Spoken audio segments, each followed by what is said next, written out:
Today we are having a pop-up box intervention.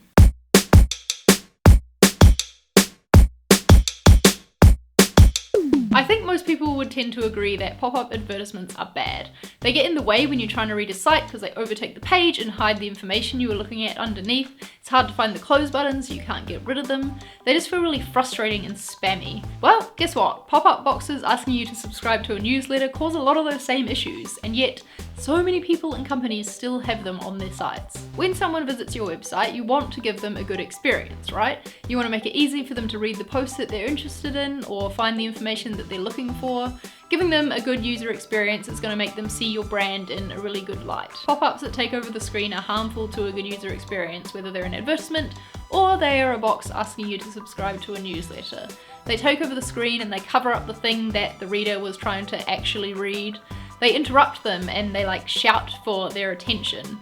They just break the flow, which is not a good user experience. Having a pop-up box asking someone to subscribe to a newsletter might be seen as good for you as the site owner, because obviously more people are going to sign up to something if the form is shoved right in their face. But are those few extra signups really worth giving everyone else that comes to your site a really bad experience? I decided to talk to the internet about this, as I often do, and I ran a poll on Twitter to see what other people thought.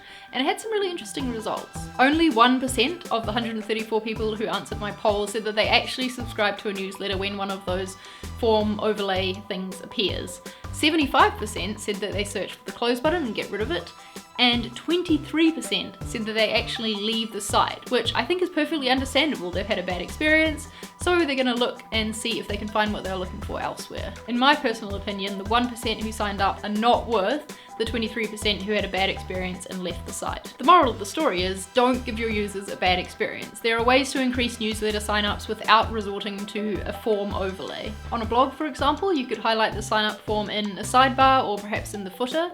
You could also make sure that the sign up form is there at the end of every post, so that once a reader finishes a post, if they've enjoyed it, they'll be prompted to sign up to hear more. Another idea could be to have the sign up form appear above the header on your website, only for visitors who have visited a couple of times, because you can see that they're returning, so give them the hint to sign up for more. You could also do what Envision does and have a tiny little pop-up overlay, but in the right-hand corner of the screen, so it's not getting in the way of anything. It's very subtle, but it's still there as a prompt. The best option for you though will of course depend on your users and what they're coming to the site for and the reasons that they benefit from signing up to your newsletter. If you've got a pop-up subscribe box right now on your site and you'd like to brainstorm some alternative options, please feel free to tell me a little bit about it down below in the comments and we can brainstorm together. And also, if you've got some examples of scenarios where having a pop-up subscribe box is a good thing, or if perhaps you just flat out disagree with everything I've said, then please tell me about that down below in the comments as well. It's really good to debate and discuss design things like this, so let's chat. I do hope you enjoyed this video though, and maybe learned something about user experience. I don't know, give the video a thumbs up if you did enjoy it, and hit the subscribe button if you're new to my channel and haven't already. I make new videos every Tuesday and Saturday, so I will see you next week. Bye!